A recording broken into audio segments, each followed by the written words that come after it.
Alors, bienvenue dans ta deuxième capsule de mathématiques qui s'intitule Les sources de biais ou Comment savoir si l'étude a de l'allure. Le premier truc que j'ai à te donner, ça s'appelle le GBS pour gros bon sens. Normalement, tu sais si une étude a de l'allure, si l'échantillon est logique, si la façon dont tu as pour nous poser des choses est logique. Fait que quand tu vas avoir ce type de questions-là dans l'examen, c'est toujours de te demander qu'est-ce qui est pas logique ou qu'est-ce qui fait que je pourrais obtenir plus ces résultats-là qu'eux autres. On va aller voir quelques exemples ensemble. Avant d'y aller, je te parle d'une ressource qui est vraiment formidable. Tu es déjà sur Internet, bravo. Ben, tu as quelque chose qui s'appelle AlloProf, qui a tous les sujets mathématiques que tu vois au secondaire. Tu vois, les sources de biais, ils sont ici. Donc, tu pourrais retrouver la matière dont je vais te parler dans cette vidéo aussi à cet endroit-là.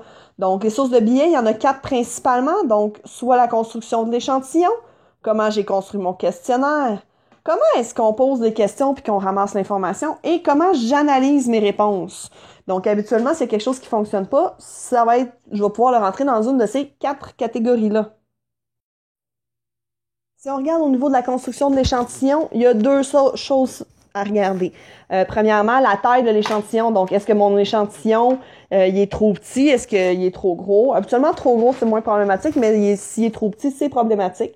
Puis l'autre chose qu'il faut regarder, c'est à qui je pose ma question. Par exemple, si je voudrais savoir dans l'école secondaire dans laquelle on est présentement, quelles activités parascolaires je veux mettre en place. Est-ce que je vais aller consulter les vieilles personnes du coin ici, ou est-ce que je vais peut-être plus aller consulter la gang d'adolescents qui sont à l'école? Ben, normalement, la bonne réponse, ce serait d'aller consulter la gang d'adolescents. Donc, tout dépendant qui est-ce que je vais voir, je vais avoir des résultats qui vont être comme des résultats valables ou des résultats qui ne sont pas valables. Ici, c'est la même chose. Où est-ce que je vais trouver mes personnes pour répondre? Il y a des sondages qui se font par ce qu'on appelle des réponses volontaires. Donc, par exemple, le Journal de Montréal a une super question sur le Canadien de Montréal. Il faut que tu remplisses un papier puis que tu le renvoies. Si le devoir a la même question, je peux vous garantir que les résultats vont être différents parce que les deux journaux, c'est pas les mêmes gens qui les regardent, c'est pas les mêmes gens qui les lisent. Puis encore là, faudrait que tout le monde remplisse son petit coupon. C'est pas ce que le monde fait. Donc, ça aussi, ça fait partie des choses qu'on peut regarder quand on est à la recherche d'une source de biais dans une étude. Comment est-ce que je formule ma question? Aussi, c'est important. Donc, si vous regardez ici, j'en ai 2 qui sont formulés de façon correcte. Donc, comment est-ce que vous pourriez qualifier le travail de votre député? C'est une question qui est claire, qui est franche. T'as pas de peut-être, de est-ce que, de... Puis, je te laisse pas sous-entendre quelque chose. Si vous regardez les 2 autres questions dans la formulation inadéquate, ne croyez-vous pas que votre député ne fait pas bien son travail quelquefois? Ben, il y a beaucoup de négations. Plus tu mets de négation dans une phrase, plus la personne à qui tu parles est mélangée. Le fait qu'il y a quelquefois, ben là, ça veut dire quoi? Ça veut dire 1, 2? Ça veut dire 5, 10? C'est comme pas clair. Si vous regardez la deuxième, je vous laisse la lire. Mais la deuxième est juste beaucoup trop longue. Probablement que quand tu vas avoir fini de la poser, la personne ne se souviendra plus du début. Il y a aussi une autre type de formulation de question qui est pas ici, qui pourrait comme être un 3e type, où est-ce que je vous dis la chose suivante? Vous savez, les fruits et les légumes, c'est bon pour la santé. Combien vous mangez de fruits et légumes par jour? Ben, c'est sûr que si tu me réponds 0, c'est pas trop normal. Tu sais, je t'ai laissé voir au début de ma question que c'est important d'en manger plein. Donc, je m'attends à ce que tu me donnes une bonne réponse à la fin, puis la bonne réponse, c'est d'en manger plein. Donc ça rentre dans tout ce qui est appellation de formulation de la question. Au niveau de la cueillette des résultats, où est-ce que je vais chercher mes résultats? Si je fais une enquête sur la bouffe, parce que je veux savoir qu'est-ce que tu manges, qu'est-ce qui est santé, etc. Ben si je vais faire mon enquête dans le gym du coin, le gym du coin, qu'est-ce qu'ils vont me dire sur la bouffe? Probablement que les protéines sont bonnes, qu'il faut bien manger fruits et légumes, parce que c'est habituellement des personnes qui sont plus en santé qui vont là. Si je me dirige au contraire au comptoir du fast-food du coin, le comptoir de fast-food du coin, qu'est-ce que les gens vont me répondre? Ben, ils sont là pour manger du fast-food, donc je suis pas sûre qu'ils vont nécessairement me répondre la même chose. Est-ce que mon étude va être biaisée? Probablement. Si je m'en vais au gym, j'aurai juste des bonnes réponses. Si je m'en vais là, j'aurai peut-être juste moins des bonnes réponses. Donc, c'est sûr que mon étude est biaisée. Il faut faire attention où on pose la question. Alors, l'attitude de la personne qui pose la question aussi est importante dans la cueillette de l'information.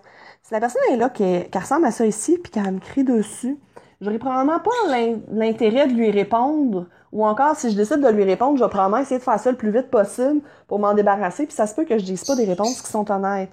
Si, au contraire, la personne est plus dans ce type-ci, donc plus calme, plus tranquille, qui me lit les questions calmement, qui prend son temps, qui a pas l'air de me prendre pour quelqu'un de stupide ou de demeurer, je vais avoir plus de chances de vouloir répondre, puis je vais le faire avec plus d'honnêteté. Donc, c'est toujours important de savoir, dans la cueillette de l'information, l'attitude de la personne envers moi a l'air de quoi.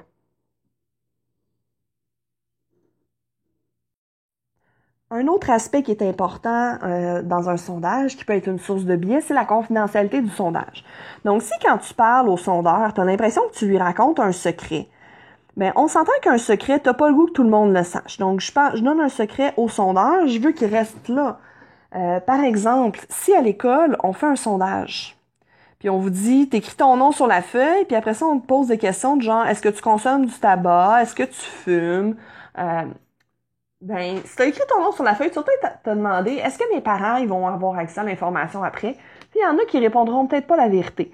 Fait que si je veux vraiment un vrai beau sondage, ben, il faudrait que je te demande de pas écrire ton nom sur la feuille. Donc, quand t'écris pas ton nom sur la feuille, les probabilités que, dans le fond, tu sois intimidé parce que tu dises, ah, ben, mes parents vont savoir quoi que ce soit, viennent de tomber à zéro. Ton nom, il est pas écrit. Donc, beaucoup plus de chances qu'on ait un portrait qui est représentatif de la réalité. Maintenant, c'est sûr qu'il y a d'autres options qui font partie des sources de biais. Vous vous rappelez tous la vidéo de Bernard Drinville que je vous ai montré au début. Hein, c'est celui qui avait fait un sondage puis qui nous avait dit « Hey, mon sondage, il est exceptionnel, j'ai 26 000 personnes qui sont pour la charte. » Puis là, on avait dit « OK, 26 000, on avait vu avec Jean-René Dufort que c'était moins de 1% de la population. » Donc oui, quand je fais un sondage, je veux m'assurer d'avoir une taille assez importante. Est-ce que c'est parce que les gens n'y ont pas assez répondu? Ça se peut que si tu attends les gens à la sortie d'une épicerie puis qu'ils ont leur gros sac d'épicerie dans les mains, ils n'ont peut-être pas envie de te répondre à ton sondage. Donc où est-ce que tu te places? Est-ce que tu t'assures que les gens participent? Est-ce que les gens, ce qu'ils vont te dire, c'est fiable? Ça fait toute partie aussi des sources de biais qui sont potentielles au niveau de l'analyse des réponses. Donc quand tu analyses les réponses puis que tu communiques ensuite les résultats, si tu veux pas que ça soit biaisé, il faut que tu le fasses de la façon la plus objective possible. Juste avant de vous laisser, je vais vous demander la chose suivante.